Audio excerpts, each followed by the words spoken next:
Hello students, मैं आपके साथ कपिल देव फुडेरिया। पर्सनालिटी डेवलपमेंट की क्लास में आप सभी का स्वागत है। आज की जो क्लास है वह फर्स्ट ईयर के स्टूडेंट्स के लिए है और आज का जो हमारा टॉपिक है वह टॉपिक है तनाव प्रबंधन, स्ट्रेस मैनेजमेंट। जो तनाव शब्द है, इस शब्द का दैनिक दिनचर्या में हम अनेक प्रकार से या तो सुनते हैं या हम बोलते हैं। अरे हमें तो उनकी बातों को सुन करके बड़ा तनाव हो गया, अरे वो आए तो हमें वो तनाव दे के चले गए। इस प्रकार की जो हमारी बातें होती हैं उसमें तनाव कहीं न कहीं जुड़ा होता है। और इस तनाव का जो रूप है, जो स्वरूप है, वो हम नकारात्मकता वाला ही देखते हैं कि तनाव नुकसानदायक ही है। जो तनाव है, वह हमें नुकसान ही पहुँचाता है। बात भी सही है, अधिकतर तनाव नकारात्मक होता है, परंतु जब हम तनाव का प्रबंधन करना सीख जाते हैं, स्ट्रेस को मैनेजमेंट करना सीख जाते हैं, किस प्रकार से हम अपने तनाव को व्यवस्थित कर सकते हैं, यह कला हमारे अंदर आ जाती है, तब हम अपने तनाव से अनेक प्रकार के लाभ भी ले सकते हैं। इसको हम एक सकारात्मक रूप देकर के हम अपने जीवन में अनेक प्रकार की सफलताओं को अर्जित कर सकते हैं। देखिए, जो तनाव शब्द है, यह हमारी एक भावनात्मक स्थिति है। यह एक डर है, जो हमारे अंदर होता है, ये डर की स्थिति ही हमारा तनाव है। जब हमारा डर बहुत अधिक बढ़ जाता है, तब हमें तनाव होता है। ये वैचारिक स्थितियाँ हैं, ये भावनात्मक स्थितियाँ हैं, जो हमारे शरीर के अंदर, हमारे मन के अंदर नकारात्मक पक्ष को बढ़ा देती हैं और इस कारण से हमें जो है, हम तनावग्रसित हो जाते हैं और अनेक प्रकार की परेशानियाँ हमारे सामने खड़ी हो जाती हैं। परंतु जब हम इसको व्यवस्थित कर देते हैं, इसको प्रबंधित कर देते हैं, तो वही परेशानियाँ हमें लाभ के रूप में प्रदर्शित होने लगती हैं। देखिए, जो तनाव है, तनाव के लिए कुछ पाश्चात्य मनोवैज्ञानिकों ने परिभाषाएँ दी हैं। इसको हम कुछ इस प्रकार से देखेंगे। जो पहली परिभाषा दी है, वह दी है डेविस ने। डेविस के अनुसार तनाव एक व्यक्ति की भावनाओं, विचार प्रतिक्रियाओं एवं भौतिक स्थितियों पर तनाव की स्थिति है। तनाव की स्थिति भावनाओं और विचार प्रतिक्रियाओं की भौतिक स्थिति है। इसको हम एक उदाहरण के रूप में हम समझाते हैं। जो उन्होंने परिभाषा दी है, आपको एक उदाहरण से बिल्कुल क्लियर हो जाएगी कि ये परिभाषा किस प्रकार से उन्होंने दी है। देखिए, उन्होंने कहा तनाव एक व्यक्ति की भावनाओं, विचार प्रतिक्रियाओं और भौतिक स्थिति पर तनाव की स्थिति है। देखिए, जब 2 लोग आपस में बात करते हैं और बात करते-करते कोई दूसरा व्यक्ति जो है, कुछ ऐसे शब्दों का प्रयोग कर देता है, जो कि मर्यादित नहीं होते और अमर्यादित जब शब्द बोल देता है, तो सामने वाले व्यक्ति के अंदर भावनाओं उसके अंदर कुछ भावना बनती है, उसके अंदर भावना उत्पन्न होती है, संवेग उत्पन्न होते हैं। किसी के अमर्यादित शब्द सुनने के बाद सामने वाले व्यक्ति के मन में भावनाएँ उत्पन्न होती हैं, फिर उसकी विचार प्रतिक्रियाओं उसके अंदर विचार आते हैं, उन विचार की प्रतिक्रिया के रूप में वह व्यक्ति बोलता है और वह भी हो सकता है उसमें मारपीट हो जाए, हाथापाई हो जाए या वैचारिक या मौखिक संघर्ष शुरू हो जाए। तो जो भावनाएँ हैं, जैसे सामने वाले व्यक्ति ने अमर्यादित शब्द बोला, उसके अंदर सामने वाले व्यक्ति के सामने भावनाएँ उत्पन्न हुई अंदर, फिर उसके विचार की प्रतिक्रिया, फिर उसकी जो विचार की प्रतिक्रिया हुई, फिर उस प्रतिक्रिया का जो भौतिक स्थितियाँ हैं, मतलब जो वर्तमान की स्थितियाँ हैं, वह जो बनती हैं, वही स्थिति तनाव की है। उस व्यक्ति ने अमर्यादित बोला, सामने वाले व्यक्ति को क्रोध आया, उसके अंदर हार्मोन्स जो हैं बढ़े, उसके अंदर संवेग बढ़े और उसने उसकी प्रतिक्रिया के रूप में भी अमर्यादित शब्द बोल दिए या हाथापाई कर दी, शारीरिक गतिविधियाँ कुछ कर दी। वही स्थिति जो है, वह तनाव की स्थिति है। इसके बाद जो दूसरी परिभाषा दी है, वह दी है हैंस सेलिक ने परिभाषा दी है 1936 में। इन्होंने कहा है तनाव शब्द शारीरिक तथा वैज्ञानिक आधार पर किसी आवश्यकता की पूर्ति के लिए हार्मोन्स की प्रतिक्रिया है। इन्होंने वही परिभाषा है, बस इसमें शब्दों का चयन थोड़ा दूसरा है। उन्होंने कहा तनाव शब्द शारीरिक और वैज्ञानिक आधार पर शरीर की संरचना और विज्ञान की जो सर्वेक्षण है उसके आधार पर किसी आवश्यकता की पूर्ति के लिए हार्मोन्स की प्रतिक्रिया है। हार्मोन्स मतलब हमारे संवेग, जो हमारे शरीर को चलाते हैं, हमारे शरीर का जो पूरा जो कार्य है, वह हमारे हार्मोन्स के आधार पर कार्य होता है। यही हार्मोन्स हमें हमारे अंदर प्रतिक्रिया उत्पन्न करती है। जो दिमाग हमारा है, इन्हीं जो हमारे दिमाग में हार्मोन्स उत्पन्न होते हैं, हमारे शरीर में उत्पन्न होते हैं, उसी के आधार पर हम प्रतिक्रिया करते हैं। यही हमारे तनाव तनाव होता है। देखिए, ये तो दो परिभाषाएँ होंगी कि तनाव क्या है। तनाव फिर कितनी प्रकार के होते हैं? तनाव कितने प्रकार के होते हैं, हम इसको समझेंगे। देखिए, तनाव के प्रकार तो बहुत सारे बताए गए हैं, परंतु जो महत्वपूर्ण हैं, जो वैलिड हम कहेंगे, वैलिड हैं, वह 2 ही प्रकार के हैं। पहला है यूस्ट्रेस और दूसरा है डिस्ट्रेस। तो यूस्ट्रेस जो है, यह इस प्रकार का तनाव होता है, ये अच्छा तनाव होता है, सकारात्मक तनाव होता है। इसमें जो तनाव होता है, यह हमें लाभ देता है। अब आप कहेंगे कि तनाव हमें लाभ किस प्रकार से देता है? देखिए, ये जो तनाव अच्छा तनाव है, इसका रूप जो है, एक उदाहरण के रूप में समझिए।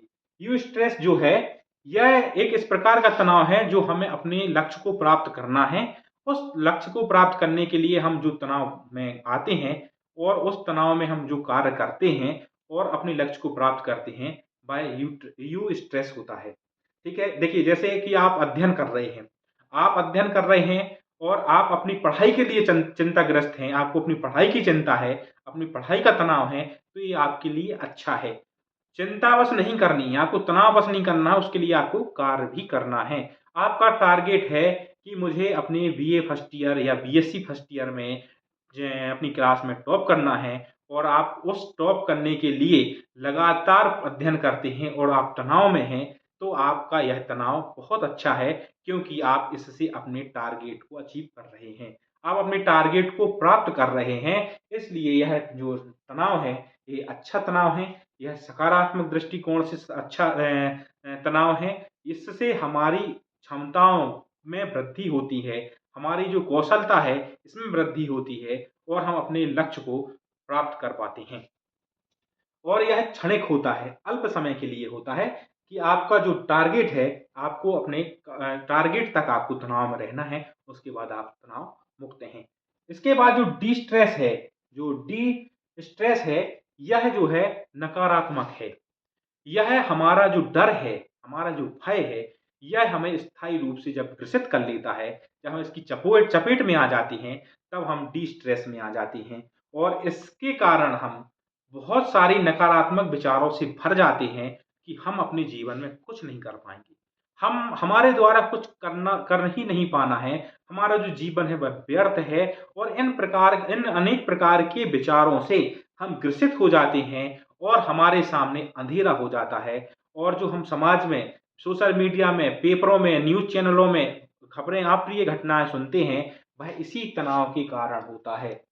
जब व्यक्ति इस तनाव में आ जाता है, तो वह अनेक प्रकार की अप्रिय घटनाएँ कर लेता है और इसका दुष्परिणाम उनके परिवार वालों को झेलनी पड़ती हैं।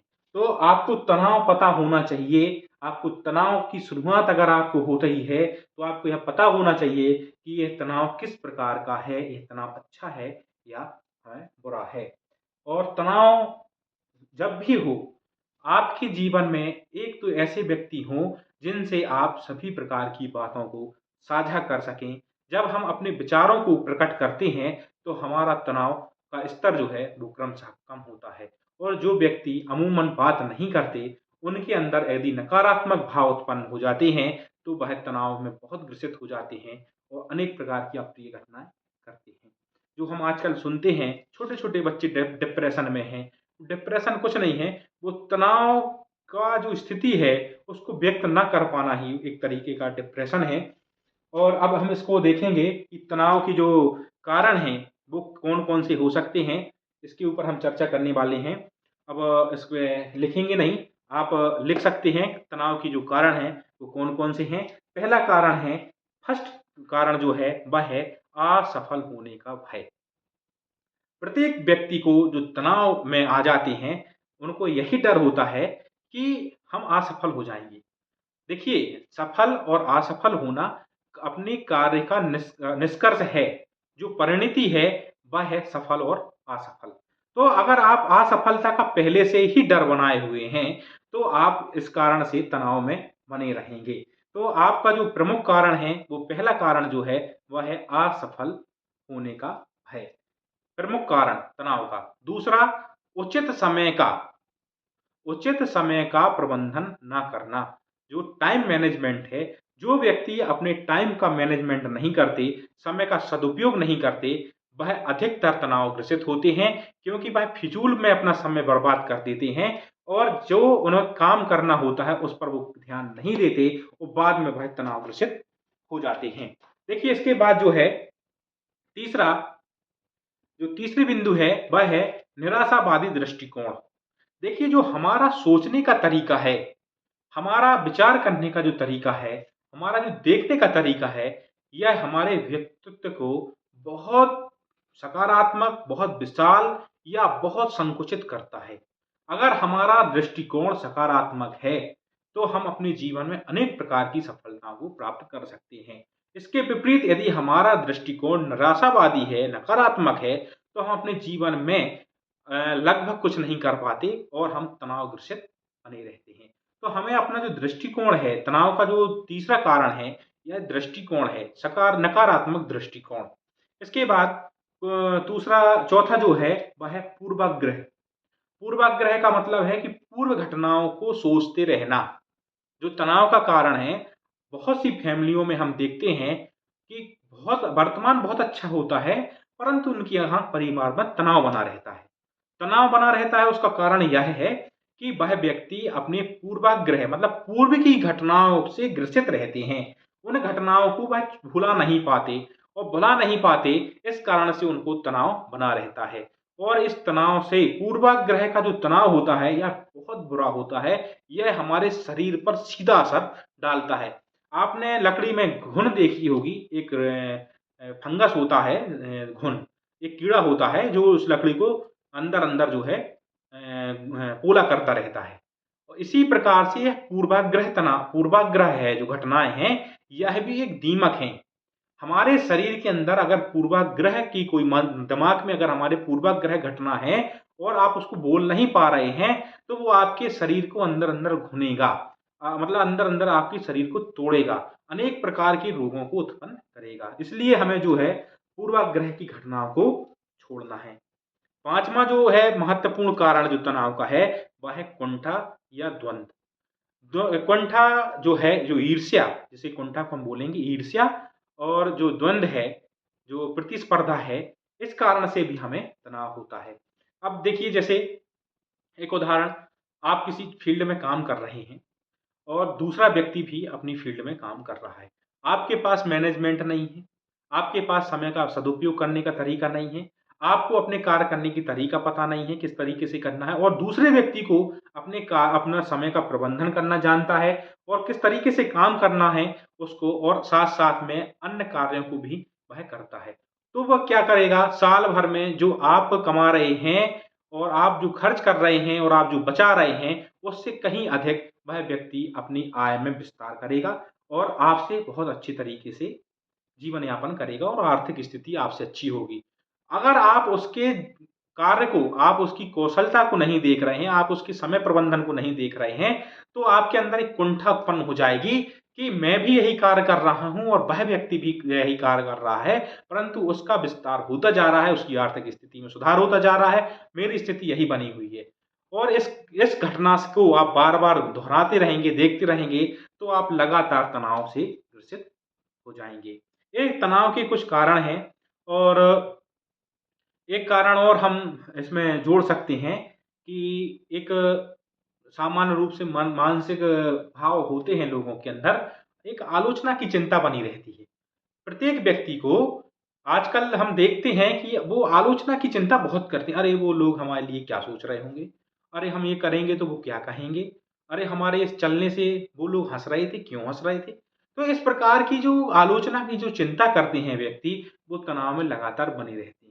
देखिए जैसे आपका परिवार है, तो आपको परिवार की चिंता तो करनी चाहिए। परंतु आपके आसपास के वातावरण को अगर आप नैतिक हैं, आप सही हैं, और अगर आपके आसपास के लोग आपकी आलोचना भी करते हैं, तो आपको इसको अपने ऊपर हावी नहीं होने देना है। आपको किसी प्रकार की चिंता नहीं करना है। जिनको आलोचना करनी है, करने दीजिए, बस आप अपने कार्य को पूर्ण निष्ठा से करते रहिए।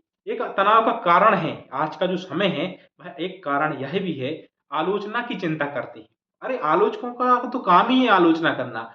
वो भगवान को नहीं छोड़ते, भगवान श्री राम को आलोचकों ने नहीं छोड़ा, तो आप और हम तो बच ही नहीं सकते। हमारी भी आलोचना होगी, आपकी भी आलोचना होगी। आलोचकों की चिंता आपको नहीं करनी है, बस आपको करना है अपने काम पर ध्यान देना है और अपने कार्य को करना है।